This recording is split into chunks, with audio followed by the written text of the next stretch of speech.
Hello दोस्तों, क्या हाल चाल है। स्वागत है आप सभी का एक और नए मैनहवा रिकैप में। उम्मीद करता हूं कि आज की ये वीडियो आपको जरूर पसंद आएगी। दोस्तों, मैं काफी दिनों बाद नई वीडियो लेकर आया हूं, तो इस वीडियो को जबरदस्त सपोर्ट देना, लाइक करना और चैनल को सब्सक्राइब करना मत भूलना। आपके सपोर्ट की वजह से मैं इस मैनहवा का अगला पार्ट भी जल्दी लेकर आ पाऊंगा। और सबसे खास बात, ये मनहवा अभी हाल ही में रिलीज हुआ है और इसकी कहानी सच में कमाल की है, इसलिए वीडियो को आखिर तक जरूर देखना। तो बिना किसी देरी के चलिए शुरू करते हैं आज का रिकैप। इस एकेडमी में हर कोई जानता है कि ब्लैक स्मिथिंग डिपार्टमेंट सबसे बेकार माना जाता है, इसलिए जब हर डिपार्टमेंट के टॉप स्टूडेंट्स की डेमोन्स्ट्रेशन शुरू होती है तो किसी को भी ब्लैक स्मिथ से कोई उम्मीद नहीं होती। सबसे पहले एरिना में आता है कॉम्बैट डिपार्टमेंट का एक स्टूडेंट। उसके सामने खड़ा किया जाता है एक स्पेशल सी रैंक कॉम्बैट रोबोट। लेकिन जैसे ही लड़ाई शुरू होती है, वो सिर्फ एक ही वार में उस रोबोट को चकनाचूर कर देता है। रोबोट के टुकड़े पूरे एरिना में बिखर जाते हैं और सभी स्टूडेंट्स तालियों से उसका स्वागत करने लगते हैं। इसके बाद बारी आती है सपोर्ट डिपार्टमेंट की एक लड़की की, जो अपने पालतू रेवन के साथ मैदान में उतरती है। इस बार उसके सामने पहले से भी ज्यादा खतरनाक रीइंफोर्स्ड आर्मर वाला सी रैंक रोबोट लाया जाता है। लेकिन उसके रेवन के लिए ये भी कोई बड़ी बात नहीं थी। वह आसमान में ऊंची उड़ान भरता है और बिजली जैसी रफ्तार से हमला करते हुए रोबोट के बीचों बीच एक बड़ा छेद कर देता है। पूरा एरिना तालियों और चीखों से गूंज उठता है और सभी उसे एक असली जीनियस मानने लगते हैं। अब सबकी नजरें थीं ब्लैक स्मिथिंग डिपार्टमेंट के प्रतिनिधि पर। सभी प्रोफेसर और स्टूडेंट्स को पूरा यकीन था कि पिछले दोनों स्टूडेंट्स के सामने उसकी बेइज्जती होना तय है। लेकिन तभी एरिना में एंट्री होती है हमारे एमसी सेह्यून की, और यहीं से कहानी पलट जाती है। उसे कमजोर समझते हुए आयोजक उसके लिए सिर्फ एक डी रैंक रोबोट लेकर आते हैं, मानो वो बाकी स्टूडेंट्स के स्तर के आसपास भी नहीं है। लेकिन सेह्यून उस रोबोट को देखते ही शांत आवाज में कहता है, इसे हटा दीजिए, मेरी लड़ाई डी रैंक से नहीं होगी। अगर सच में टेस्ट लेना है तो मेरे सामने एक बी रैंक आर्मर्ड रोबोट लेकर आइए। सेह्यून की बात सुनकर पूरा एरिना हैरान रह जाता है। कोई भी यकीन नहीं कर पा रहा था कि ब्लैक स्मिथिंग डिपार्टमेंट का एक स्टूडेंट खुद ही बी रैंक आर्मर्ड रोबोट से लड़ने की मांग कर रहा है।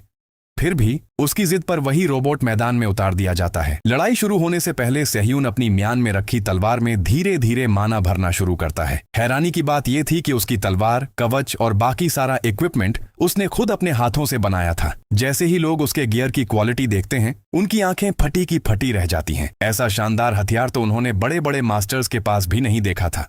कुछ ही पलों में तलवार पूरी तरह चार्ज हो जाती है और उसकी धार से निकलने वाली 5 रंगों वाली रहस्यमयी ज्वाला पूरे एरिना को रोशन कर देती है।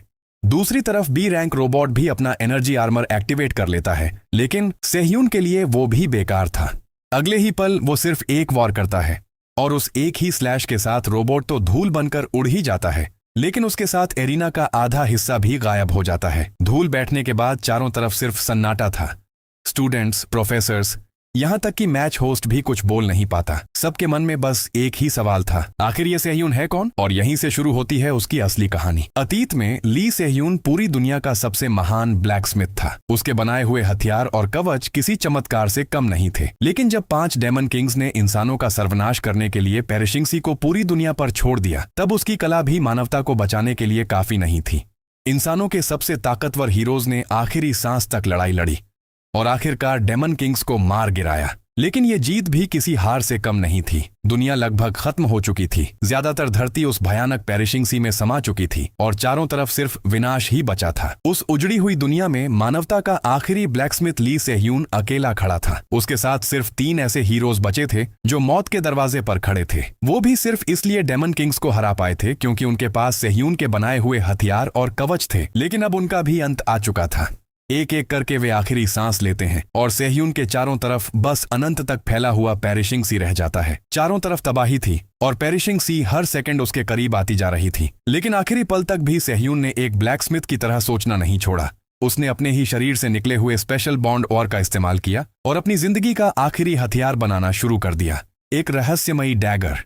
जैसे ही समुंदर की काली लहरें उसे निगलने वाली थीं, उसकी फोर्जिंग आखिरकार पूरी हो जाती है। बिना एक पल गंवाए सेह्यून उस डैगर को सीधे अपने सीने में घोंप देता है।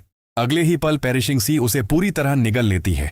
लेकिन तभी उस हथियार का छिपा हुआ स्किल एक्टिवेट हो जाता है, रिटर्न टू द ओरिजिन, और फिर सब कुछ अंधेरे में डूब जाता है। कुछ देर बाद उसकी आंखों पर तेज रोशनी पड़ती है। सेह्यून धीरे धीरे आंखें खोलता है और खुद से पूछता है, क्या मैं अभी भी जिंदा हूँ? तभी एक आवाज आती है, कैंडिडेट ली, ध्यान कहाँ है तुम्हारा? ये नाम 31 सालों से उसने नहीं सुना था। वो चारों तरफ नजर दौड़ाता है और हैरान रह जाता है। उसके सामने वही जगह थी, बाबल एकेडमी का एंट्रेंस एग्जाम। एक पल के लिए उसे लगता है कि शायद मरने से पहले उसकी पूरी जिंदगी उसकी आंखों के सामने घूम रही है। लेकिन फिर उसे अपना आखिरी बनाया हुआ हथियार याद आता है। उस डैगर की शक्ति, रिटर्न टू द ओरिजिन, सच में उसे अतीत में वापस ले आई थी। अपने ही बॉन्ड और से बनाया गया वो हथियार समय को पलटने की ताकत रखता था। तभी इंस्ट्रक्टर गुस्से में उसे डांटते हुए कहता है, ये तुम्हारी आखिरी वार्निंग है। अगर एग्जाम को सीरियसली नहीं लिया तो अभी बाहर निकाल दूंगा।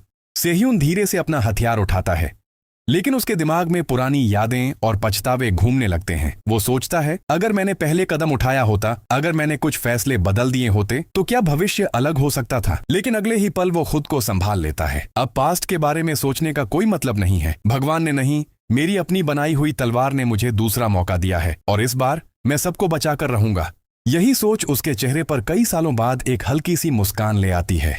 अब उसके सामने सिर्फ एक पहला लक्ष्य है, बाबल एकेडमी का एंट्रेंस एग्जाम पास करना।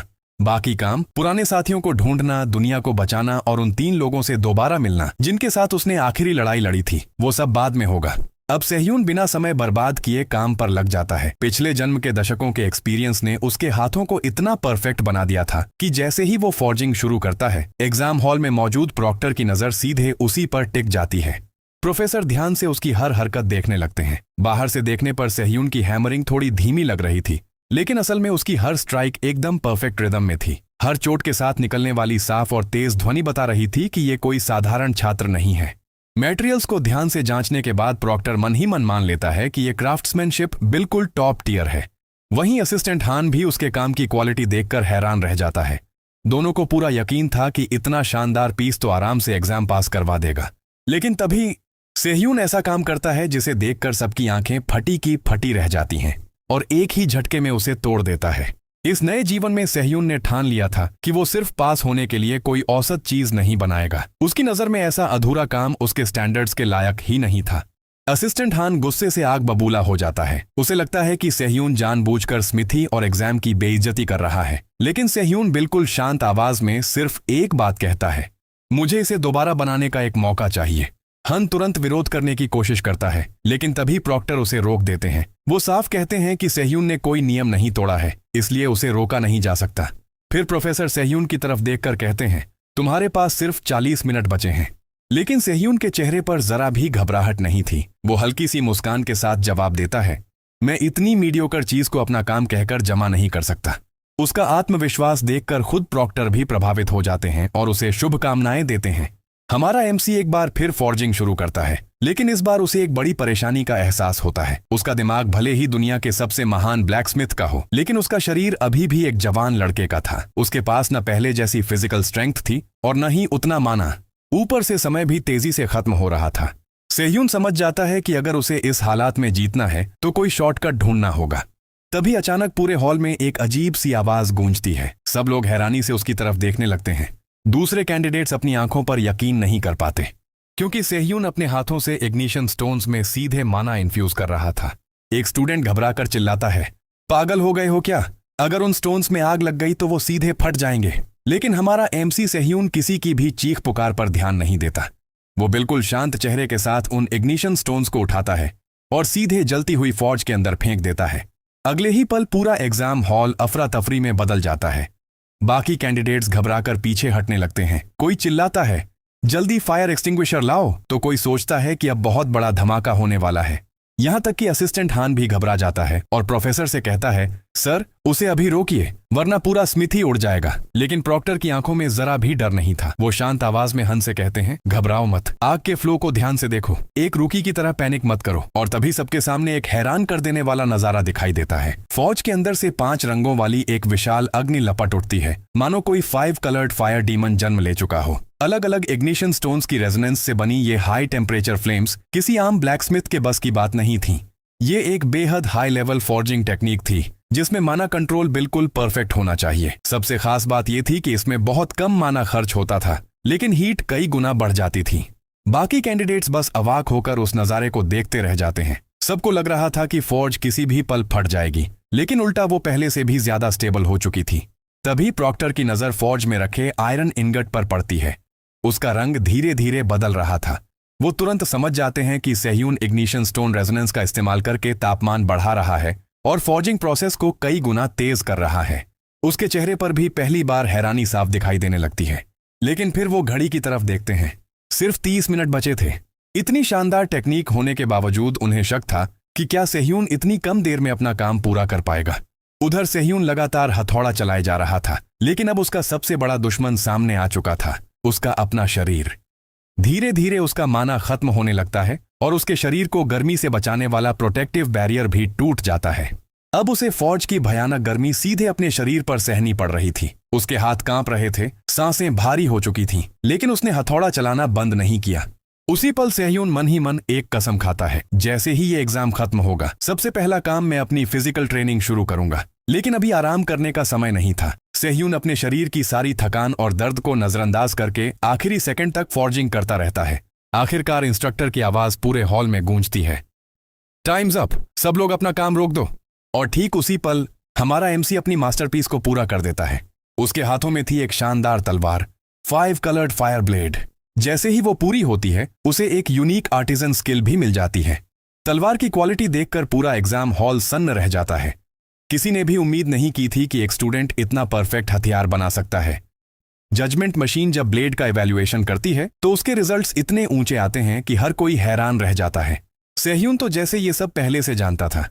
वो बिल्कुल कैजुअली प्रोफेसर से कहता है, अगर चाहें तो आप इसके डिटेल्ड स्टैट्स भी चेक कर सकते हैं। उधर असिस्टेंट हान तो उसकी कला देखकर इतना प्रभावित हो चुका था कि वो बिना कुछ सोचे वहीं खड़े खड़े चिल्ला देता है, पास, ये लड़का एग्जाम पास कर चुका है। उसे तो इतना भी याद नहीं रहता कि पहले प्रोफेसर का ऑफिशियल डिसीजन आना बाकी है। एग्जाम खत्म होने के बाद सेह्यून को बुलाया जाता है प्रोफेसर किम इंशॉल के ऑफिस में। प्रोफेसर उससे पूछते हैं, क्या तुम अपने बनाए हुए काम से संतुष्ट हो? सेह्यून शांति से सिर हिलाकर हाँ तो कह देता है, लेकिन प्रोफेसर उसकी आंखों में छुपी हल्की सी निराशा को साफ महसूस कर लेते हैं। वो समझ जाते हैं कि इतनी शानदार ब्लेड बनाने के बावजूद सेह्यून खुद इसे अपना बेस्ट नहीं मानता। फिर प्रोफेसर बिना घुमाए फिराए सीधे मुद्दे पर आते हैं। वो कहते हैं कि सेह्यून को बाबल एकेडमी के रिफाइनिंग डिपार्टमेंट में दाखिला लेने का विचार छोड़ देना चाहिए। उनके मुताबिक ये डिपार्टमेंट अब एक डूबता हुआ जहाज है, जिसकी पुरानी प्रतिष्ठा धीरे धीरे खत्म होती जा रही है। लेकिन सेह्यून को ये बात पहले से पता थी। उसे अपने पिछले जीवन का पूरा भविष्य याद था। वो जानता था कि आगे चलकर बाबल का रिफाइनिंग डिपार्टमेंट बर्बाद हो जाएगा और वल्कन एकेडमी ब्लैक स्मिथिंग की दुनिया में नंबर 1 बन जाएगी। इसीलिए जब प्रोफेसर उसे वल्कन एकेडमी में जाने की सलाह देते हैं तो सेह्यून तुरंत उन्हें बीच में रोक देता है। वो पूरी दृढ़ता के साथ कहता है, वल्कन कभी सबसे बड़ा संस्थान नहीं बनेगा, क्योंकि बाबल में मैं दाखिला लेने वाला हूं और मैं खुद इस एकेडमी को बदल दूंगा। उसकी ये बात सुनकर खुद प्रोफेसर किम इंशॉल कुछ पल के लिए चुप हो जाते हैं। फिर वो हल्की मुस्कान के साथ कहते हैं, अगर ऐसा है तो तुम्हें सबसे पहले इस डिपार्टमेंट का वैलेडिक्टोरियन बनना होगा। लेकिन हमारा एमसी बिना एक पल सोचे जवाब देता है, मुझे उस बात की कोई चिंता नहीं है। स्टूडेंट लेवल पर भी मैं बाकी सबसे कई लीग ऊपर हूँ। अकादमी में वैलेडिक्टोरियन बनना कोई आसान काम नहीं है। यहाँ टॉप स्टूडेंट का फैसला एक हाई स्टेक्स ऑफिशियल एग्जाम से होता है, जहाँ हर डिपार्टमेंट के 2 सबसे बेहतरीन छात्र आमने सामने आते हैं और आखिर में सिर्फ एक ही वैलेडिक्टोरियन टाइटल अपने नाम कर पाता है।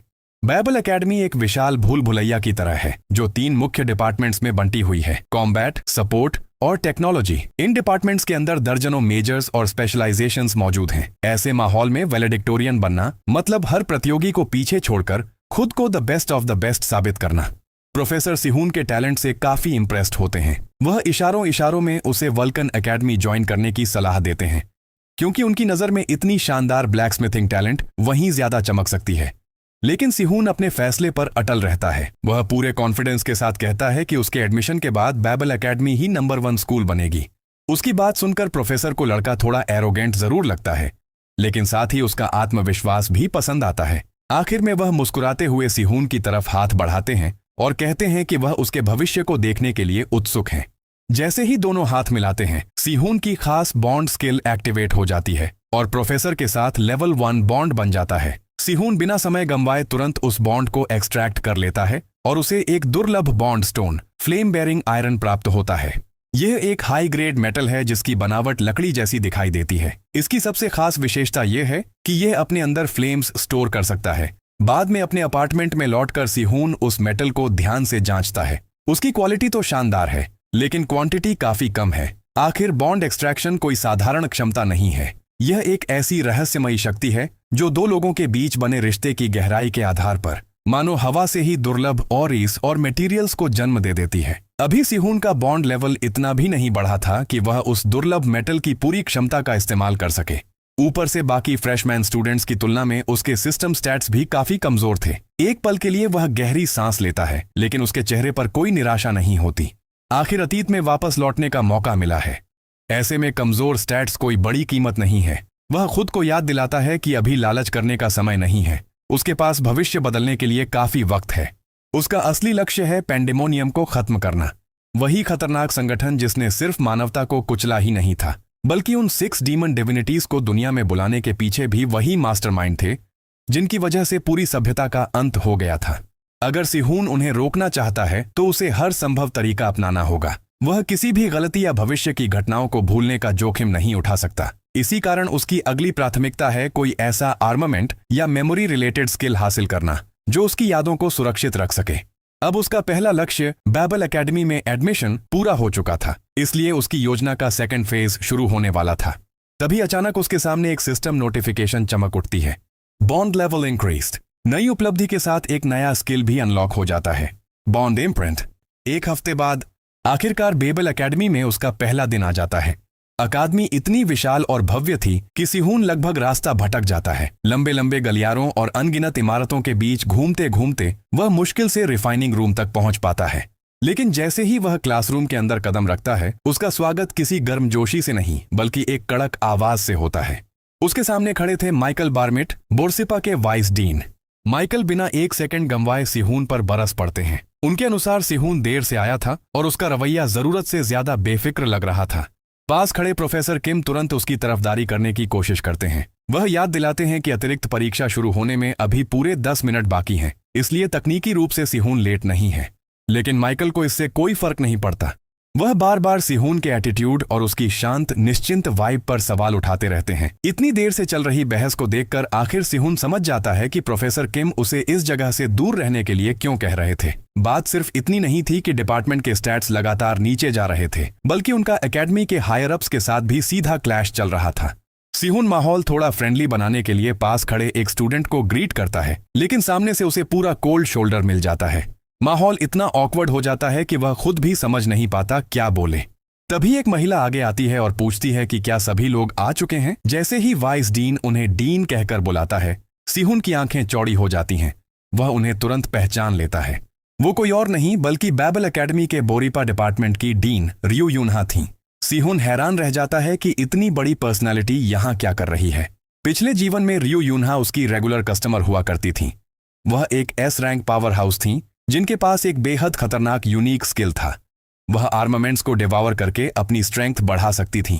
सिहून को उनका आखिरी समय भी याद आता है, जब उन्होंने अफसोस जताते हुए कहा था कि उनकी सबसे बड़ी रिग्रेट यही रही कि वह कभी सिहून के हाई क्वालिटी गियर को खा नहीं पाई। तभी प्रोफेसर किम की आवाज उसे यादों से बाहर खींच लाती है। अब समय था एडिशनल एग्जाम का। रूल सुनने में सिंपल थे, लेकिन असल में काफी ब्रूटल। सभी पार्टिसिपेंट्स को सिर्फ 90 मिनट्स के अंदर ऐसा आर्मामेंट बनाना था जो पिछली एग्जाम में बनाई गई सोर्ड के साथ परफेक्टली पेयर हो सके।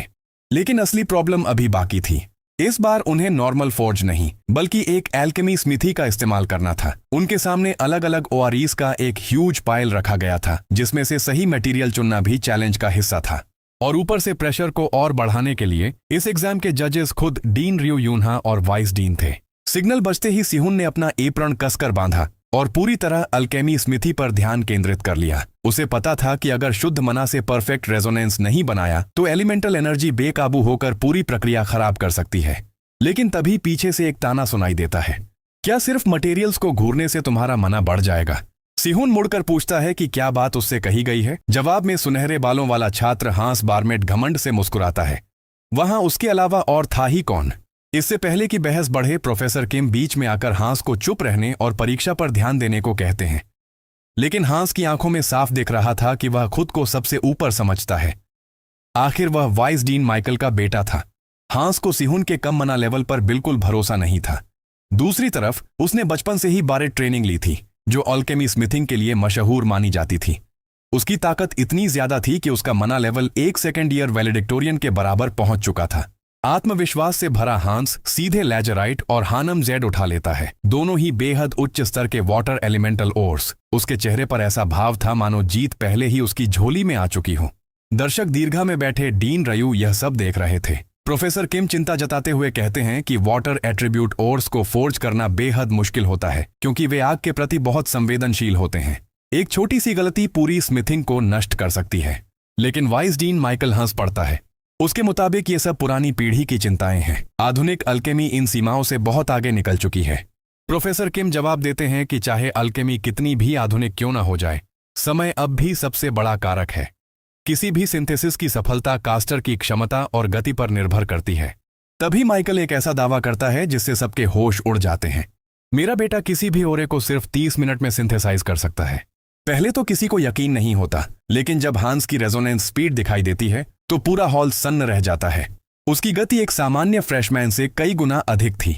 अब सबको समझ आने लगा था कि यह परीक्षा शुरुआत से ही निष्पक्ष नहीं थी। नियम चाहे सबके लिए समान हो, लेकिन जिस छात्र ने पूरी जिंदगी अल्केमी लैब में बिताई हो, उसके लिए यह मैदान पहले से तैयार किया गया था। प्रोफेसर के मन ही मन वाइस डीन को कोस रहे थे। उनकी खुली पक्षपातपूर्ण हरकत अब किसी से छिपी नहीं थी। इसी बीच डीन रयू की नजर सिहुन पर पड़ती है और उनकी आंखें आश्चर्य से फैल जाती हैं। सिहुन ने वाटर ओर्स को हाथ तक नहीं लगाया था। उसने हाइड्रेट और क्रिम्सन फायर स्टोन्स चुने थे, बिल्कुल विपरीत तत्व वाले पत्थर, जो हांस की पसंद के ठीक उलट थे। पत्थरों को देखकर वाइस डीन माइकल मजाक उड़ाते हुए कहता है कि इस लड़के में अपनी क्षमता से कहीं ज्यादा घमंड है।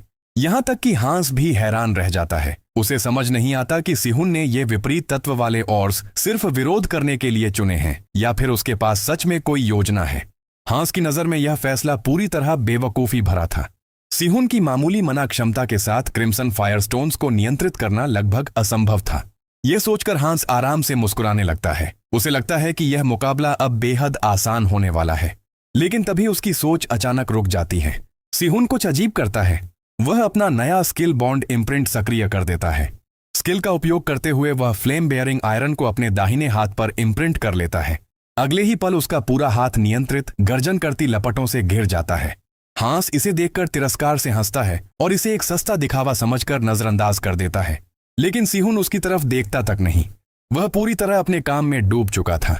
दूसरी ओर वाइस डीन माइकल चेहरे पर संतुष्ट मुस्कान लिए यह सब देख रहा था। उसे तुरंत समझ आ गया कि सिहुन उन्हीं तत्वों वाली खनिजों के साथ उसी एट्रीब्यूट का उपयोग करके रेजोनेंस बनाने की कोशिश कर रहा है। उसकी नजर में यह एक नौसिखिए की गलती थी, क्योंकि शुद्ध मना का इस्तेमाल करके एलिमेंटल मिनरल्स के साथ उसी एट्रीब्यूट में रेजोनेंस बनाने की कोशिश अक्सर एलिमेंटल ऊर्जा को बेकाबू कर देती है। और ऐसा होने का मतलब था एक भयानक दुर्घटना का सीधा निमंत्रण। वाइस डीन माइकल आराम से पीछे झुककर बैठा था। उसे पूरा यकीन था कि अभी एक बड़ा धमाका होने वाला है। लेकिन जिस हादसे का वह इंतजार कर रहा था वह कभी नहीं हुआ। इसके बजाय सिहुन की अग्नि शक्ति अचानक अविश्वसनीय स्तर तक बढ़ जाती है। तेज चमक इतनी प्रचंड थी कि देखने वालों की आंखें चौंधिया जाती हैं। फिर एकदम सटीक और बिना किसी गलती की हरकतों के साथ सिहुन सिंथेसिस पूरा कर देता है और अपना आर्मामेंट भी तैयार कर लेता है। उसने अपनी तलवार के लिए एक फायर एक्यूम्युलेटिंग शीट बना ली थी। पूरा कमरा खामोश हो जाता है जब आइटम की जानकारी सामने आती है। ये एक रेयर ग्रेड आइटम था। यह न सिर्फ भारी मात्रा में फायर एट्रीब्यूटेड मना को स्टोर कर सकता था, बल्कि यूजर को स्मोल्डरिंग वाइल्ड फायर नाम का स्किल इस्तेमाल करने की भी अनुमति देता था। उधर हांस अभी भी अपनी फोर्जिंग के बीच में था और उसके माथे पर पसीना बहने लगा। उसे समझ ही नहीं आ रहा था कि सिहुन ने इतनी अस्थिर सिंथेसिस को बिना किसी समस्या के कैसे पूरा कर लिया। धीरे धीरे वह अपनी ही समझ पर शक करने लगता है और यहीं से हालात बिगड़ जाते हैं। ध्यान भटकने और अपने घमंड की वजह से हांस एलिमेंटल एनर्जी को इम्ब्यू करते समय सही टाइमिंग बिगाड़ देता है। उसके पिता तुरंत गलती पहचान लेते हैं और चेतावनी देते हुए चिल्लाते हैं, लेकिन तब तक बहुत देर हो चुकी थी। अगले ही सेकंड एक जबरदस्त विस्फोट पूरी लैब को हिला देता है। दोपहर तक रिफाइनिंग रूम धुएं और तनाव से भरा हुआ था, लेकिन वाइस डीन माइकल ने तुरंत हालात को अपने बेटे के पक्ष में मोड़ने की कोशिश की। वह मुकाबले को ड्रॉ घोषित कर देता है और हांस की चोट को बहाना बनाकर अंतिम फैसला बाद के लिए टालने की बात करता है। प्रोफेसर किम इस बात को मानने से साफ इनकार कर देते हैं। वह बताते हैं कि यह दुर्घटना पूरी तरह हांस की अपनी लापरवाही की वजह से हुई है। इस पर माइकल पलटकर जवाब देता है कि प्रोफेसर किम को अपने छात्रों की सुरक्षा से ज्यादा परीक्षा के अंकों की चिंता है। लेकिन माइकल की गंदी चालें अभी खत्म नहीं हुई थी। वाइस डीन माइकल फिर से सिहुन की परफॉर्मेंस में खामियां निकालने लगता है। वह दावा करता है कि 5 मिनट से कम समय में फुल रेजोनेंस और हाई टियर मना आउटपुट हासिल करना किसी भी नौसिखिए के लिए असंभव है। उसके मुताबिक एक फ्रेशमैन का ऐसा करना मानव रूप से संभव ही नहीं है। दूसरी ओर सिहुन चुपचाप सब देख रहा था। उसके दिमाग में वही असली तकनीक चल रही थी जो उसने इस्तेमाल की थी, एक ऐसी विधि जो सामान्य स्मिथिंग के नियमों में आने ही नहीं वाली। ये एक ऐसा तरीका था जो आमतौर पर आर्मामेंट क्राफ्टिंग के लिए होता है, जब नॉर्मल फोर्जिंग काम नहीं करती। उसकी नज़र में अल्केमी का मतलब ओरे को तोड़कर बनाना नहीं था, बल्कि उसके कोर को ढूंढकर उसे खुद विकसित होने देना था। असल में उसने एक फ्यूचर टियर शॉर्टकट इस्तेमाल किया था, लेकिन उसे माइकल जैसे इंसान को समझाने का उसका कोई इरादा नहीं था। वह बस मासूम चेहरा बनाकर सबको देखता रहा। माइकल इसी पर और भड़क जाता है और सिहुन को खुलेआम फ्रॉड कह देता है। वह कहता है कि एक फ्रेशमैन का रेयर ग्रेड आइटम बनाना सांख्यिकीय रूप से नामुमकिन है, इसलिए उसने जरूर चीटिंग की है। सिहुन अब सच में गुस्से में आने ही वाला था, लेकिन तभी डीन रयू की आवाज बीच में आ जाती है। सबको चौंकाते हुए वह माइकल से सहमत हो जाती है। वह आगे बढ़कर कहती है कि सिहुन की टैलेंट का कोई मतलब नहीं बनता। माइकल अंदर ही अंदर खुश हो जाता है, सोचता है कि डीन अब लड़के को डिस्क्वालीफाई करने और री एग्जाम की बात करने वाली है। लेकिन तभी माहौल अजीब हो जाता है। डीन रयू का ध्यान नियमों पर नहीं था। वह उस शीत को घूर रही थी और उसके मुंह से लगभग लार टपकने जैसी हालत थी। वह पूरी तरह से कंट्रोल खोती दिख रही थी, मानो वह उस आर्मामेंट को काटकर छक लेने वाली हो। वह बस इस ख्याल पर रुकती है कि क्या वह कम से कम एक बार उसे चाट सकती है, और उसकी ये अजीब लालच पूरी रूम को स्तब्ध कर देती है। बाद में सिहुन बाहर निकलता है और अपने नए बनाए गए शीत के बारे में सोचता है। उसकी टाइमिंग थोड़ी ऑफ थी, जिससे उसका फाइनल प्रोडक्ट उसके अपने एक्सपर्ट नजर में अधूरा और अपरिपक्व लग रहा था। लेकिन फिर भी यह इतना था कि वाइस डीन के मुंह का स्वाद बिगाड़ दे। चलते चलते बारेट नाम उसके दिमाग में बार बार गूंजने लगता है। उसे लगता है कि उसने यह नाम कहीं सुना है। फिर अचानक उसे याद आता है, उसे एक्सप्लोसिव डॉग लुइस वैलेंट की कहानी याद आती है। लुइस ने बताया था कि उसने बेबेल में एक आर्मामेंट खरीदा था जो बाद में फट गया और उसे स्थायी मना बर्न्स दे गया। सिहुन समझ जाता है कि हांस ही वह अक्षम ब्लैकस्मिथ था जिसने लुइस को जीवन भर की चोट दी थी। उसका असली प्लान 3 डॉग्स को ढूंढकर सुधारने का था, लेकिन वह अभी के लिए लुइस के रास्ते को छेड़ने से रुक जाता है, क्योंकि उसकी वही चोटें उसे एक्सप्लोसिव डॉग बनने की तरफ ले गई थीं। इसी बीच बोर्सिपा डिपार्टमेंट के कॉन्फ्रेंस रूम में तेज बहस चल रही थी। डीन रयू सिहुन को डिपार्टमेंट का वैलेडिक्टोरियन बनाने पर जोर दे रही थी, लेकिन बाकी प्रोफेसर संदेह में थे। जब वह गहरे स्वर में पूछती है कि क्या किसी को कोई आपत्ति है, तो माइकल धीरे से बोल पड़ता है। वह इसे आपत्ति नहीं बल्कि सुझाव की तरह पेश करता है और तंज कसते हुए याद दिलाता है कि वह हाल ही में डीन बनी है। बहस अब शीत पर आ जाती है। हालांकि यह प्रभावशाली है, बोर्ड इसे और गहराई से रिव्यू करना चाहता है। प्रोफेसर किम बीच में आकर कहते हैं कि भले ही क्राफ्टिंग में थोड़ा पॉलिश की कमी है, लेकिन मना का उपयोग और 5 कलर फायरब्लेड के साथ इसकी परफेक्ट कंपैटिबिलिटी पूरी तरह जीनियस है। एक प्रोफेसर रिपोर्ट को ध्यान से देखता है। स्टैट्स देखकर वो काफी इंप्रेस होता है, लेकिन फिर भी उसे यकीन नहीं होता कि कोई फ्रेशमैन स्टूडेंट सच में ऐसा कर सकता है। तभी डीन रायू एक ऐसा बॉम्बशेल गिराती हैं कि पूरा बोर्ड चुप हो जाता है। वो बताती हैं कि जिस आर्मामेंट को सब लोग देख रहे हैं वो शायद सिर्फ 60% है उस चीज का जो सिहुने असल में बनाना चाहता था, और सबसे डरावनी बात यही है कि इतनी कमी होने के बावजूद उसका रिजल्ट इतना शानदार है। यानी अगर उसे पूरा मौका मिले तो उसका पोटेंशियल कितना खतरनाक हो सकता है, इसकी कोई सीमा नहीं। बहस खत्म करने के लिए डीन रयू सबको सिहुने के वैलेडिक्टोरियन डेमोन्स्ट्रेशन में फ्रंट रो सीट देने का प्रस्ताव रखती है। उन्हें अपने फैसले पर इतना भरोसा है कि वो अपनी करियर तक दांव पर लगा देती हैं। वो साफ कहती हैं कि अगर डेमोन्स्ट्रेशन देखने के बाद भी बोर्ड उनके फैसले को स्वीकार नहीं करता तो वो उसी वक्त अपने पद से रिजाइन कर देंगी। अगले दिन ओपनिंग सेरेमनी शुरू होती है। एम्परर लुडविग शूबर्ट मंच पर आते हैं और बाबल के इतिहास पर एक लंबा लेक्चर देना शुरू करते हैं। वो बताते हैं कि 5 साल पहले स्वर्ग ने मानव जाति के एवोल्यूशन के लिए टावर ऑफ हीरोज को धरती पर भेजा था, लेकिन उसी समय नीचे की दुनिया ने स्वैम्प ऑफ पैंडेमोनियम को जन्म दिया, जिसने हर चीज को करप्शन की तरफ धकेलना शुरू कर दिया। इंसानों को नई पॉसिबिलिटीज और शक्तियां मिली, लेकिन साथ ही एक भयंकर कैलामिटी भी पैदा हुई। समुद्र के बीचों बीच स्थित बाबेल तब से लगातार हीरोज तैयार कर रहा है। अब सम्राट नए छात्रों को भी उन्हीं हीरोज की कतार में शामिल होने का निमंत्रण दे रहे हैं।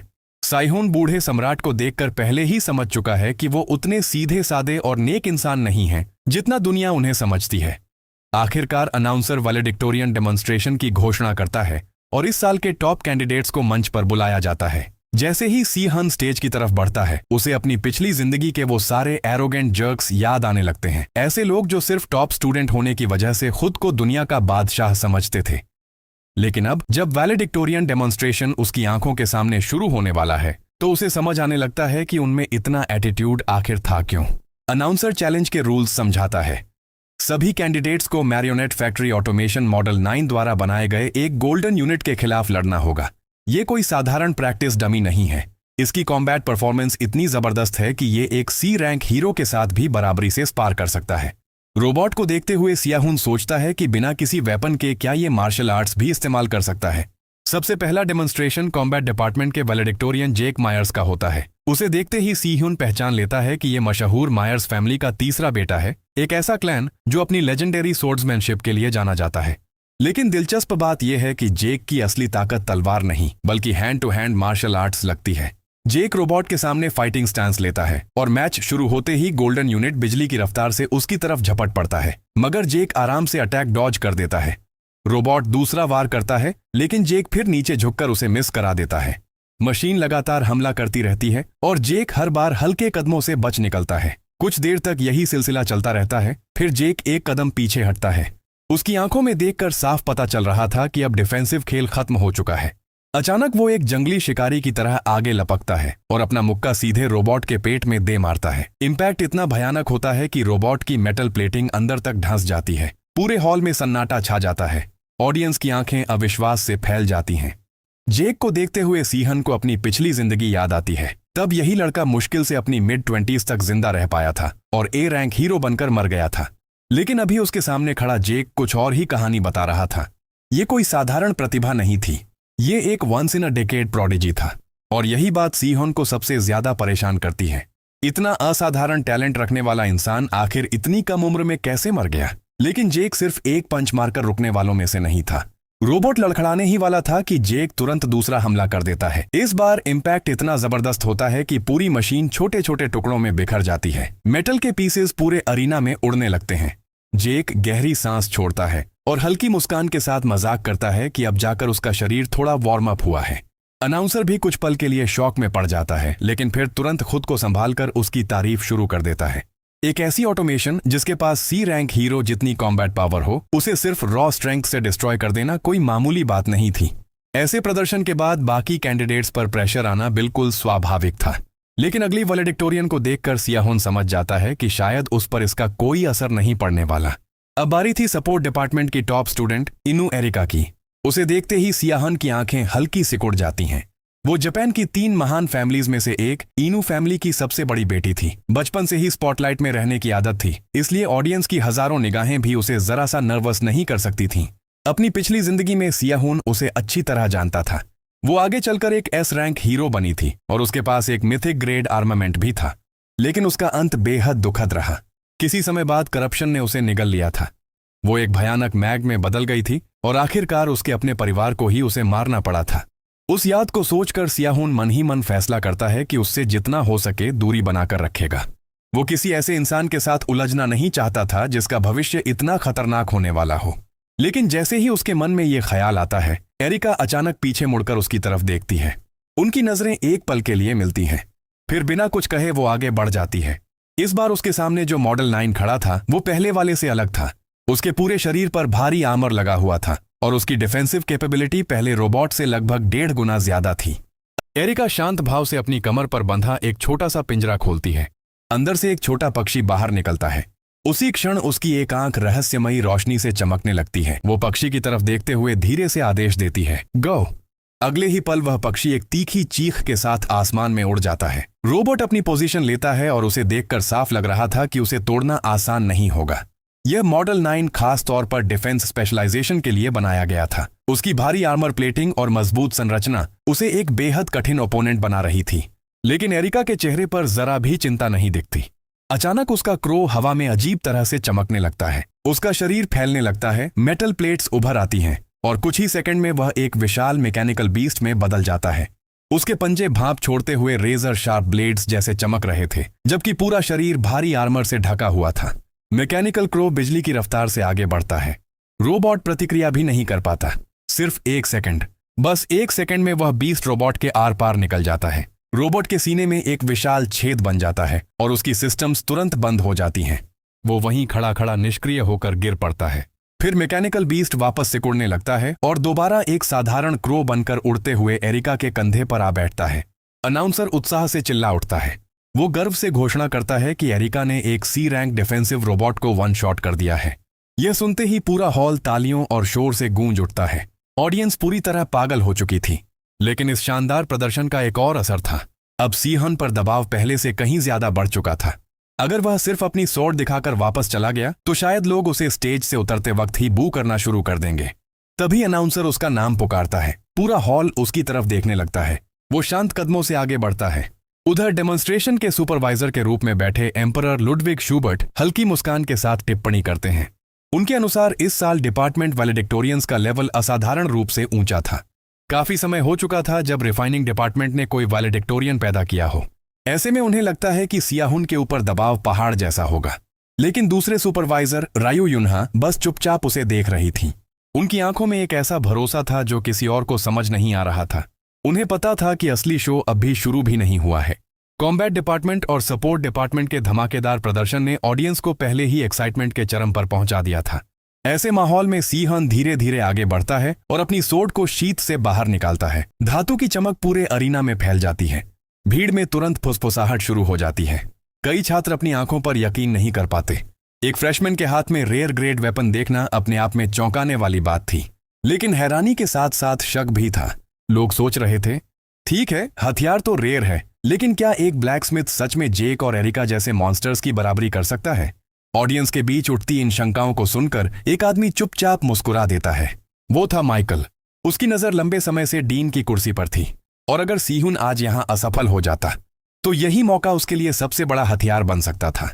स्टेज पर अनाउंसर डिक्लेयर करता है कि सियाहुन का नेक्स्ट ओपोनेंट होगा मॉडल 10, जिसके पास एक डी रैंक हीरो जितनी कॉम्बैट पावर है। लेकिन सियाहुन उसकी बात बीच में ही काट देता है और सीधा डिमांड करता है कि मॉडल 8 को लाओ और उससे फुल आर्मर के साथ इक्विप करो।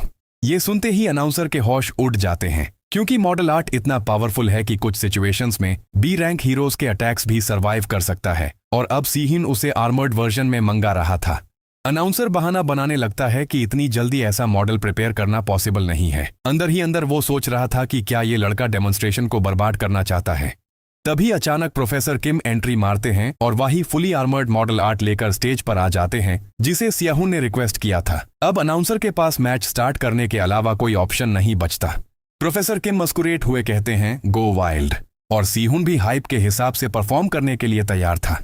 जैसे ही वो अपनी सोर्ड ड्रॉ करता है, ब्लेड से 5 अलग अलग रंगों की फ्लेम्स फूट पड़ती हैं। ये सीन देखकर जेक एक्साइटमेंट से भर जाता है, जबकि हंस जालां से भरकर स्नीर करता है। हंस को पूरा यकीन था कि सियाहुन सिर्फ शो ऑफ कर रहा है। उसके हिसाब से इतनी डेंजरस सोर्ड को कंट्रोल करने के लिए सियाहुन के पास इनफ मना हो ही नहीं सकता। और सच कहें तो वो पूरी तरह गलत भी नहीं था। 5 कलर फायर ब्लेड के अंदर मौजूद फ्लेम्स नेचुरली एक दूसरे से क्लैश करती हैं। अगर उन्हें मैसिव माना से कंट्रोल ना किया जाए तो वो एक्सप्लोड करके यूजर का हाथ तक उड़ा सकती हैं। लेकिन सियाहुन नॉर्मल माना यूज नहीं कर रहा था। वो अपनी फायर एक्यूमुलेटिंग शीट के अंदर फ्लेम्स को सेफली स्टोर कर रहा था और साथ ही अपनी आर्टिजन ऑफ फ्लेम स्किल से क्रिम्सन फायर को मिक्स कर रहा था। जब सारी एनर्जी सक्सेसफुली स्टोर हो जाती है, तब सीहुन अपना ट्रम्प कार्ड एक्टिवेट करने के लिए रेडी हो जाता है।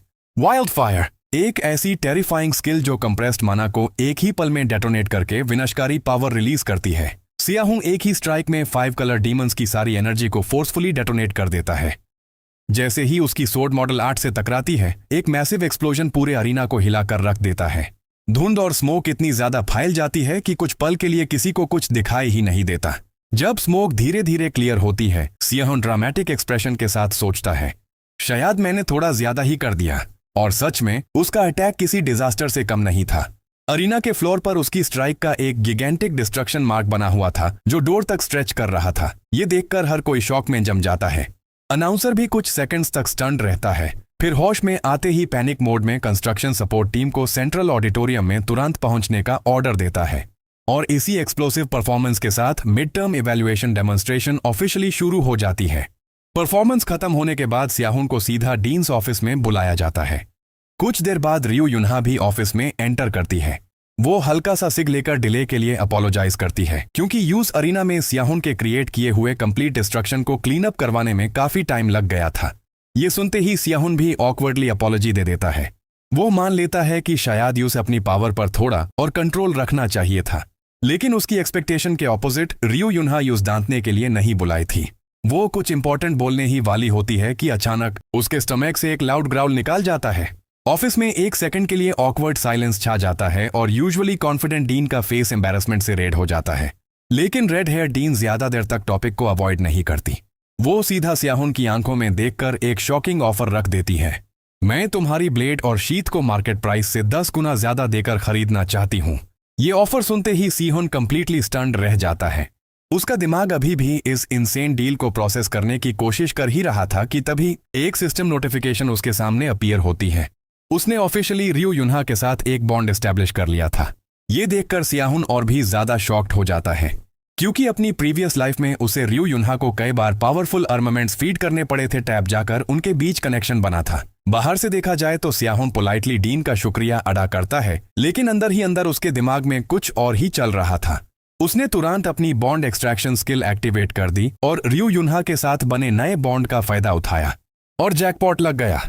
उसे मिला ग्लूटोनी आयरन। ये कोई ऑर्डिनरी मेटल नहीं था, ये supreme quality high grade metal था जो आयरन को कंज्यूम करके खुद हीट जनरेट करता था और अगर इसे लगातार इनफ आयरन फीड किया जाए तो ये मिनरल ब्लड तक क्रिएट कर सकता था। जब सियाहुन फाइनली मटेरियल ऑब्टेन कर लेता है तब रियो युनहा एक बार फिर उसे पूछती है कि क्या वो अपनी ब्लेड और शीथ उसे बेचने वाला है, लेकिन हमारा बॉय बिना एक सेकंड वेस्ट किए सीधा मना कर देता है। तभी ऑफिस का डोर खुलता है और प्रोफेसर किम अंदर आ जाते हैं। वो डीन से परमिशन मांगते हैं कि कुछ देर के लिए सियाहुन को बोरो करना चाहते हैं और इस तरह डीन पीछे रह जाती है अपने ग्राउलिंग स्टमक के साथ। प्रोफेसर किम सियाहुन को लेकर बाबल एकेडमी के सबसे इंपॉर्टेंट प्लेस की तरफ बढ़ते हैं। ये जगह थी एकेडमी का दिल, मार्डोक मैंशन। एकेडमी की पुरानी मैप बिल्डिंग जहां आम स्टूडेंट्स का जाना लगभग इम्पॉसिबल था। रास्ते में प्रोफेसर किम का एक्सप्रेशन सीरियस हो जाता है। वो सियाहुन को वार्निंग देते हैं कि अंदर जाकर अपना एटीट्यूड कंट्रोल में रखे। ऑडिटोरियम में जो डिस्ट्रक्शन उसने क्रिएट की थी उसे एकेडमी हेड ने इग्नोर नहीं किया था। और सबसे इंपॉर्टेंट बात, एकेडमी हेड उन सबसे कहीं ज्यादा पावरफुल लेवल पर एग्जिस्ट करता था। लेकिन सियाहुन कॉन्फिडेंस के साथ मुस्कुराता है। डोंट वरी प्रोफेसर, मैं इन हैंडल कर लूंगा। कुछ ही देर बाद वो मैंशन के अंदर एंटर करता है और वहां उसका सामना होता है लुडविग से। प्रीवियस लाइफ में लुडविग वही लेजेंडरी हीरो था जिसने एक्सटर्मिनेशन स्काई से आए एक डीमन डिवाइन बीइंग को खुद अपने हाथों से डिस्ट्रॉय किया था। एक ऐसा मॉन्स्टर जिसका नाम सुनकर भी लोग कांप उठते थे। फिर लुडविग सियाहुन की तरफ देखकर बात शुरू करता है। वो कहता है कि सियाहुन के आर्मामेंट्स काफी इंटरेस्टिंग हैं, लेकिन साथ ही वो ये भी बोलता है कि उसके दिल में कुछ रिग्रेट्स हैं और बहुत हाई एक्सपेक्टेशंस भी। जैसे ही सियाहुन रिग्रेट्स शब्द सुनता है उसका चेहरा हल्का सा ट्विच कर जाता है। उसका मन करता है कि जिस आर्टवर्क को बनाने के लिए उसने इतनी मेहनत की थी यूज वापस फर्नेस में फेंक कर दोबारा फॉर्जे करे। खैर, लुडविग ज्यादा देर तक सस्पेंस नहीं बनाए रखता। वो सियाहुन को उसकी आउटस्टैंडिंग परफॉर्मेंस के लिए 2 रिवॉर्ड्स में से एक चूज करने का मौका देता है। सियाहुन कुछ देर सोचता है और फिर अपनी रिक्वेस्ट रखता है। उसे ऐसी चीज चाहिए थी जो उसकी माना कैपेसिटी और मेमोरी कैपेसिटी दोनों को इंप्रूव कर सके। ये सुनते ही लुडविग बस अपनी उंगली हल्का सा हिलाता है और अगले ही पल 2 रेयर आइटम्स सीधे सियाहुन के हाथों में आ गिरते हैं। पहला था हैवी इंक रॉक, एक मिस्टीरियस मटेरियल जो जिस भी चीज को टच करता है उसे मना अब्सॉर्ब करना शुरू कर देता है। और दूसरा ड्रीम आइवरी। ये इतम इतना रारे था कि ज्यादातर लोगों ने सिर्फ इसका नाम ही सुना था। ड्रीम आइवरी ड्रीम लाइक मना के जरिए सपनों से कनेक्ट हो सकता था और इसकी रेरिटी ऑलमोस्ट मिथिकल लेवल की थी। आइटम्स देखते ही सियाहुन की आंखें फट जाती हैं। हैवी इंक रॉक रेयर जरूर था, लेकिन ड्रीम आइवरी, उसे पाना तो लगभग इम्पॉसिबल माना जाता था। दोनों मटेरियल्स हैंडल करना बहुत डिफिकल्ट था, लेकिन सियाहुन के दिमाग में पहले ही एक ब्रिलियंट प्लान तैयार हो चुका था। लुडविग उसकी रिएक्शन देखकर पूछता है, रिवॉर्ड स्पेस एंड आई, और सियाहुन बिना किसी हेजिटेशन के जवाब देता है, परफेक्ट। जब सियाहुन रूम से बाहर निकाल जाता है तब अचानक एक कीहोल के अंदर से आवाज आती है। छुपा हुआ शख्स पूछता है कि लुडविग ने एक ही स्टूडेंट को 2-2 रिवॉर्ड्स क्यों दे दिए। लुडविग बिल्कुल कैजुअल टोन में जवाब देता है, क्योंकि उसके पास उन्हें हैंडल करने की कैपेबिलिटी है। हिडन वॉइस हल्की सी हंसी के साथ कहता है कि शायद लुडविग को उस लड़के में अपनी ही झलक नजर आती है। और हैरानी की बात, लुडविग इस बात से अग्री कर लेता है। वो कहता है कि सियाहुन के अंदर काफी डेप्थ है, लेकिन हिडन वॉइस धीरे से एक और बात बोलता है, शायद तुम भी नहीं समझ पा रहे हो कि उस डेप्थ की असल गहराई कितनी है। सीन शिफ्ट होता है क्लासरूम की तरफ। जैसे ही सियाहुन क्लास में एंटर करता है, हंस पहले से ही अपनी कनेक्शंस का डंका बजा रहा था। वो प्राउडली बता रहा था कि उसके रिलेशंस हार्वर्ड नाम के 3rd ईयर सीनियर वैलिडिक्टोरियन के साथ हैं, जो बोर्चिपा का टॉप स्टूडेंट माना जाता था। क्लास के स्टूडेंट्स उसकी बातें सुनकर इंप्रेस हो रहे थे। सबको लग रहा था कि हंस का फ्यूचर ऑलरेडी सिक्योर्ड है। लेकिन जैसे ही सियाहुन क्लासरूम में कदम रखता है और हंस की तरफ एक ठंडी डार्क गेज डालता है, हंस का पूरा कॉन्फिडेंस हवा हो जाता है और जो लड़का अभी कुछ सेकंड्स पहले हीरो बन रहा था, वही डर के मारे बिल्कुल फ्रीज हो जाता है। अंदर ही अंदर वो सियाहुन को कर्स कर रहा था। तभी प्रोफेसर किम क्लासरूम में एंटर करते हैं और फर्स्ट क्लास ऑफिशियली स्टार्ट करते हैं। आज का टॉपिक था एक special material, projection alloy. Professor Kim students के सामने अलॉय के बड़े बड़े इंगॉट्स रखते हैं और एक्सप्लेन करते हैं कि ये मटेरियल नॉर्मल ओरेस के कंपैरिजन में डोजन्स ऑफ टाइम्स ज्यादा मना सेंसिटिव होता है। फिर वो एक लाइव डेमोन्स्ट्रेशन देते हैं। किम अपना मना अलॉय के अंदर इंजेक्ट करते हैं और अगले ही सेकंड सबके सामने एक मिरेकल जैसा सीन अनफोल्ड होता है। प्रोफेसर के दिमाग में जिस आर्मामेंट की इमेज थी, प्रोजेक्शन अलॉय यूसी शेप में इंस्टेंटली ट्रांसफॉर्म हो जाता है। प्रोफेसर किम की डेमोन्स्ट्रेशन देखते हुए सियाहुन को एक बात और क्लियर हो जाती है, ये आदमी दुनिया के टॉप 100 आर्टिसंस में बिना वजह नहीं पहुंचा था। ये बात उसने पहले भी महसूस की थी जब वो उनका बॉन्ड स्टोन क्रिएट कर रहा था, लेकिन अब उसे और भी क्लियरली समझ आ रहा था। लेकिन प्रोजेक्शन अलॉय से बने आर्मामेंट्स का असली पर्पस बैटल करना नहीं था। प्रोफेसर किम क्लास को समझाते हैं कि ये अलॉय इतना माना सेंसिटिव होता है कि ये क्रिएटर के सबकॉन्शियस को रिकॉर्ड कर लेता है, यानी जो चीज इंसान खुद से भी छुपाता है, ये मटेरियल उसे भी बाहर निकाल देता है। इसी वजह से इन क्रिएशंस को ऑल्टर ईगो कहा जाता है। जो ब्लेड या वेपन अलॉय क्रिएट करता है, वो उस इंसान की असली पर्सनैलिटी और इनर सेल्फ का डायरेक्ट रिफ्लेक्शन होता है। प्रोफेसर किम फिर अनाउंस करते हैं कि इस साल रिफाइनिंग डिपार्टमेंट में बोरिंग सेल्फ इंट्रोडक्शन नहीं होने वाली। उसकी जगह हर स्टूडेंट अपना ऑल्टर ईगो क्रिएट करेगा और इन सब क्रिएशंस को एकेडमी के बैक बिल्डिंग में पूरे 1 वीक के लिए एग्जिबिट किया जाएगा। प्रोफेसर सबको गुड लक विश करके प्रैक्टिकल सेशन स्टार्ट कर देते हैं। सियाहुन अपने सामने रखे प्रोजेक्शन अलॉय को देखता है और उसकी प्राइस याद करके हैरान रह जाता है। एक सिंगल इंगोट की कीमत 10 मिलियन वॉन से भी ज्यादा थी। सिर्फ एक सेल्फ इंट्रोडक्शन के लिए इतना एक्सपेंसिव मटेरियल यूज करना, यह दिखाता था कि बाबल एकेडमी कितनी ग्रैंड स्केल पर काम करती है। सबसे पहले हंस वॉलंटियर करता है। जो स्वॉर्ड शेप बन रही थी वो अनस्टेबल होकर हिलने लगती है। हंस अपने ही अल्टर ईगो को प्रॉपरली कंट्रोल नहीं कर पाता। उधर सियाहुन पूरे रूम को ऑब्जर्व कर रहा था। उसके दिमाग में बस एक ही सवाल घूम रहा था, यहाँ किसी के पास एक्चुअल टैलेंट है भी या नहीं। प्रीवियस लाइफ के एक्सपीरियंस की वजह से उसके स्टैंडर्ड्स इतने हाई हो चुके थे कि नॉर्मल जीनियसेस भी उसे एवरेज लगने लगे थे। प्रोफेसर किम उसका नाम बुलाते हैं। सियाहुन, योर टर्न। पूरा क्लासरूम उसकी तरफ देखने लगता है। सियाहुन धीरे से अपने इंगोट के सामने खड़ा होता है। कुछ पल उसे देखता रहता है, फिर एक डिसीजन लेता है। अब और चुपने या अपनी एबिलिटीज को हाइड करने का कोई मतलब नहीं था। वो पहले ही डिपार्टमेंट वैलिडिक्टोरियन बन चुका था। तो फिर सियाहुन अपना मना रिलीज करना शुरू करता है। एक स्मूथ स्ट्रीम अलॉय के अंदर फ्लो करने लगती है, लेकिन अगले ही सेकंड उसके चेहरे का एक्सप्रेशन बदल जाता है। उसे अचानक एहसास होता है कि शायद उसने मना थोड़ा ज्यादा इंजेक्ट कर दिया है और तब तक बहुत देर हो चुकी थी। एक टेरिफाइंग ब्लास्ट पूरे क्लासरूम में गूंज उठती है। शॉकवेव इतनी पावरफुल थी कि आसपास की सारी विंडोज एक साथ चकनाचूर हो जाती हैं। ऑल्टर ईगो एग्जीबिशन सेरेमोनी के दिन एकेडमी में अनयूजुअल लेवल की भीड़ जमा हो जाती है, लेकिन लोग किसी ऑर्डिनरी एग्जिबिट को देखने नहीं आए थे। सबकी नजरें सिर्फ एक ही डिस्प्ले पर टिकी हुई थी, रिफाइनिंग डिपार्टमेंट के वैलिडिक्टोरियन सियाहुन के ऑल्टर ईगो पर। क्योंकि वहां एक स्वॉर्ड नहीं रखी थी, बल्कि वेपन्स का पूरा आर्सनल डिस्प्ले पर खड़ा था। असल में सियाहुन के प्रोजेक्शन अलॉय ने एक्सीडेंटली आसपास के 19 और प्रोजेक्शन अलॉयज को अब्सॉर्ब कर लिया था। डिपार्टमेंट के प्रोफेसर्स ने डिसाइड किया कि क्रिएशन को मॉडिफाई करने के बजाय बिल्कुल ओरिजिनल फॉर्म में ही एग्जिबिट किया जाएगा। ऑफिशियल एक्सप्लेनेशन भी तुरंत दे दिया गया। उनके मुताबिक ये ग्रैंड डिस्प्ले सियाहुन की वास्ट एप्टीट्यूड और लिमिटलेस टैलेंट को रिप्रेजेंट करता था। ये बात सुनकर बाकी स्टूडेंट्स और भी नर्वस हो जाते हैं। उन्हें लगता है कि अगर कोई इतनी over the top presentation create कर सकता है तो उसका कॉन्फिडेंस भी किसी मॉन्स्टर जैसा होगा। कुछ स्टूडेंट्स धीरे से गॉसिप करने लगते हैं। उनका मानना था कि काफी टाइम से रिफाइनिंग डिपार्टमेंट को कोई वैलिडिक्टोरियन नहीं मिला था, इसलिए एकेडमी बस सियाहुन को नेक्स्ट जीनियस के रूप में हाइप कर रही थी। लेकिन एकेडमी के बाकी 2 वैलिडिक्टोरियंस का ओपिनियन बिल्कुल अलग था। उन्होंने डिस्प्ले को देखते ही एक और पॉसिबिलिटी सोची। उनके हिसाब से शायद वो पूरा माउंटेन जितना प्रोजेक्शन अलॉय भी सियाहुन की असली पोटेंशियल को एक्सप्रेस करने के लिए इनफ नहीं था। सीन शिफ्ट होता है वर्कशॉप की तरफ।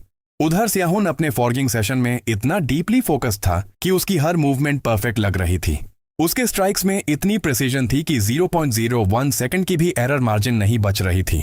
असिस्टेंट हन साइड से ये सब देख रहा था और जितना ज्यादा वो ऑब्जर्व करता उतना ही यूजलेस फील करने लगता।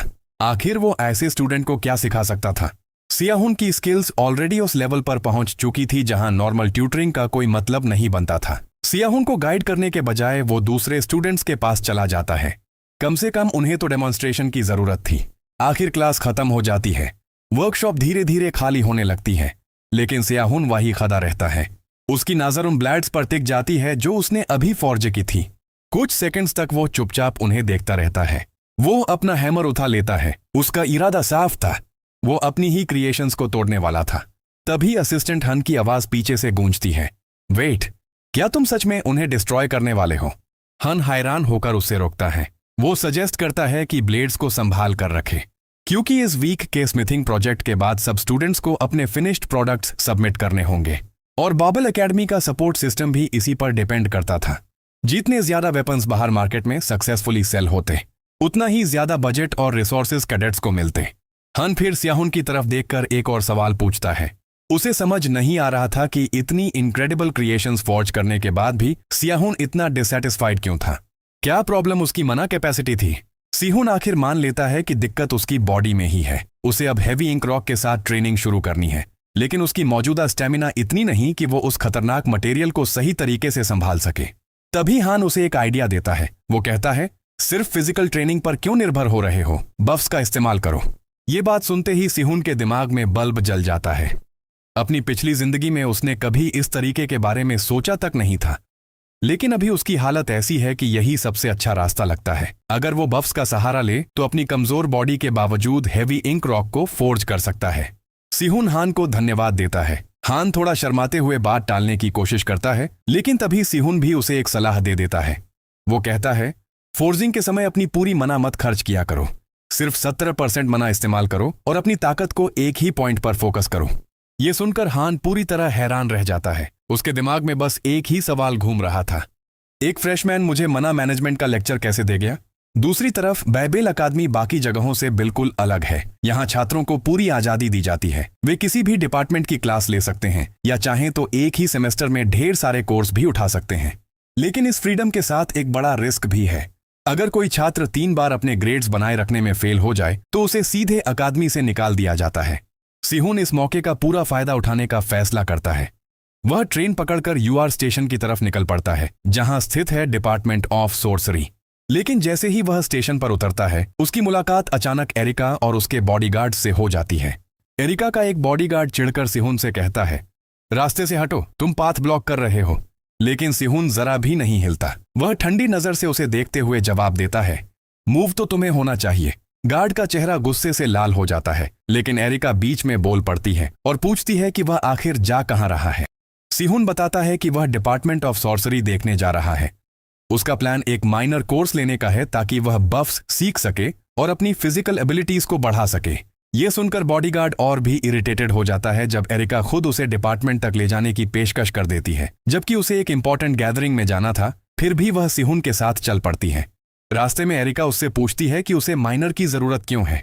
सिहुन समझाता है कि उसकी बॉडी अभी उतनी मजबूत नहीं है, इसलिए उसे ऐसे बफ्स चाहिए जो उसकी फिजिकल स्ट्रेंथ बढ़ा सकें।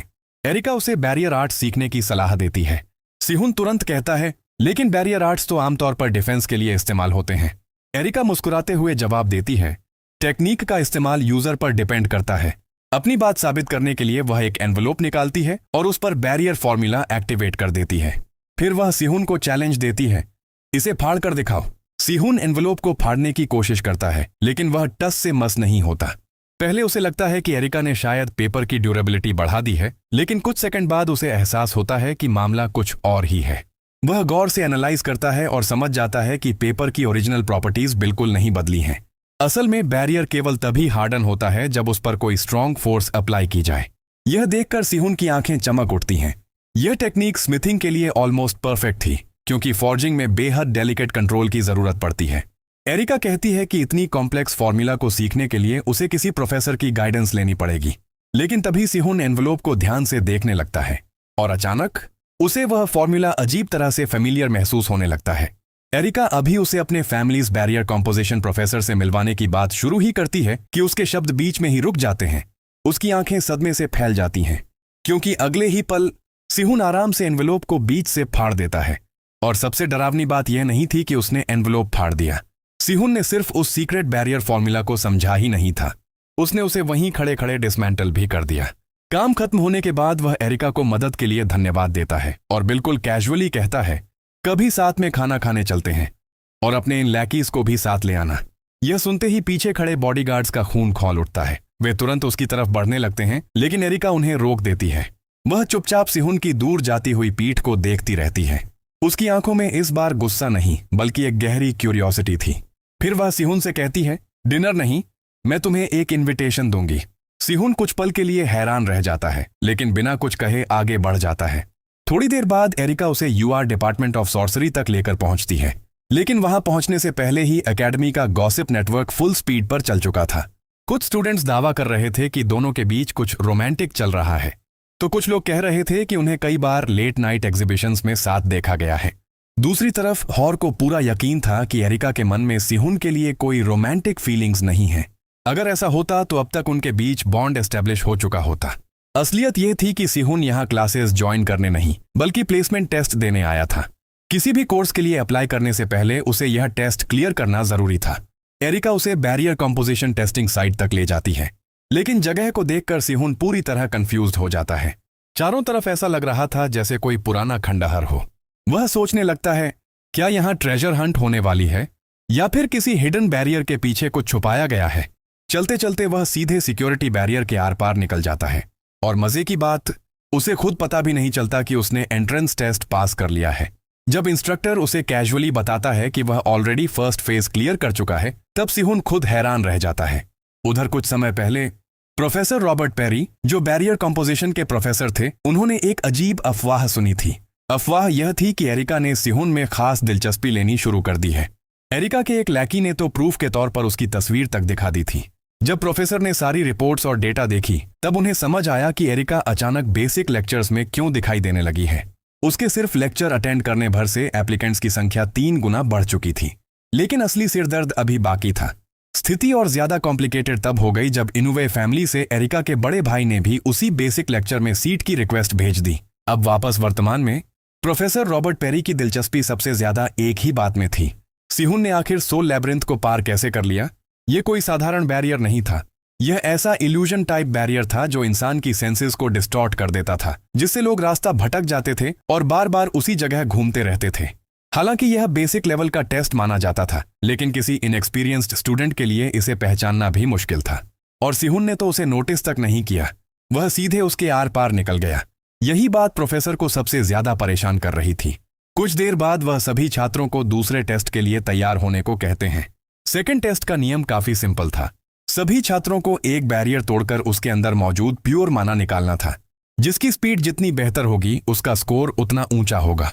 सबसे पहले एक लड़का आगे आता है। असल में उसका मकसद टेस्ट क्लियर करना कम और एरिका को इंप्रेस करना ज्यादा था। उसके सामने जो बैरियर था वह एक विशाल स्पाइडर वेब की तरह बना हुआ था, और उसके बिल्कुल सेंटर में एक मैजिकल स्पाइडर मौजूद था। यह स्पाइडर वेब में बहने वाली माना को महसूस कर सकता था। जब तक स्पाइडर जिंदा रहता, वेब लगातार रीजनरेट होता रहता था। लड़का पूरी कोशिश करता है कि अपनी माना से पूरे फॉर्मूला को एक साथ कवर कर ले, लेकिन उसकी माना रिजर्व्स इतनी नहीं थी कि वह ऐसा कर सके। काफी संघर्ष के बाद वह आखिरकार बैरियर तोड़ देता है। Time 2 minute 23 second. Professor Perry बस हल्का सा सिर हिलाते हैं और कहते हैं। लड़के का चेहरा तुरंत उतर जाता है। उसके बाद कई दूसरे स्टूडेंट्स भी अपनी अपनी बारी लेते हैं। फिर आती है एरिका की टर्न। जैसे ही वह आगे बढ़ती है, पूरा हॉल शांत हो जाता है। एरिका बैरियर को कुछ सेकंड तक देखती है और अगले ही पल बैरियर टूट जाता है। बस इतना ही, पूरा टेस्ट कुछ ही सेकंड्स में खत्म। चारों तरफ खड़े स्टूडेंट्स हैरान रह जाते हैं, लेकिन फिर उन्हें याद आता है कि आखिर वह डिपार्टमेंट की वैलेडिक्टोरियन है। उससे कम की उम्मीद करना ही बेवकूफ़ी होती। प्रोफेसर पेरी हल्की मुस्कान के साथ कहते हैं, स्टैंडर्ड डिसमेंटलिंग मेथड इस्तेमाल करती तो 2 सेकंड और बचा सकती थी। एरिका सम्मान से सिर झुकाकर जवाब देती है, मैं अगली बार ध्यान रखूंगी प्रोफेसर। प्रोफेसर पेरी पहली नजर में उसे देखते हैं और सोचते हैं कि वह बाकी छात्रों जैसा ही एक साधारण फ्रेशमैन लगता है। लेकिन जैसे ही टेस्ट शुरू होता है, सिहुन कुछ अजीब करता है। वह बैरियर तोड़ने की कोशिश नहीं करता, वह बस खड़ा रहता है और बैरियर को घूरता रहता है, एकदम चुपचाप। धीरे धीरे बाकी स्टूडेंट्स फुसफुसाने लगते हैं। ये कर क्या रहा है? क्या इसे फॉर्मूला समझ नहीं आ रहा, या फिर इसे डिसमेंटलिंग आती ही नहीं? लेकिन सिहुन की नजरें अभी भी बैरियर पर टिकी हुई थीं। तो दोस्तों, आज की वीडियो में बस इतना ही। अगर आपको ये रिकैप पसंद आया हो तो वीडियो को लाइक करना, चैनल को सब्सक्राइब करना और कमेंट करके जरूर बताना कि आपको ये मनहवा कैसा लगा। साथ ही अगर आप इसका अगला पार्ट जल्दी देखना चाहते हैं तो वीडियो को जबरदस्त सपोर्ट देकर हाइप बना दो। आपके सपोर्ट से ही मैं इस सीरीज का अगला पार्ट और भी जल्दी लेकर आ पाऊंगा। फिलहाल के लिए मैं चलता हूं, अपना ख्याल रखना और मिलते हैं अगली वीडियो में एक और शानदार मैनहवा रिकैप के साथ।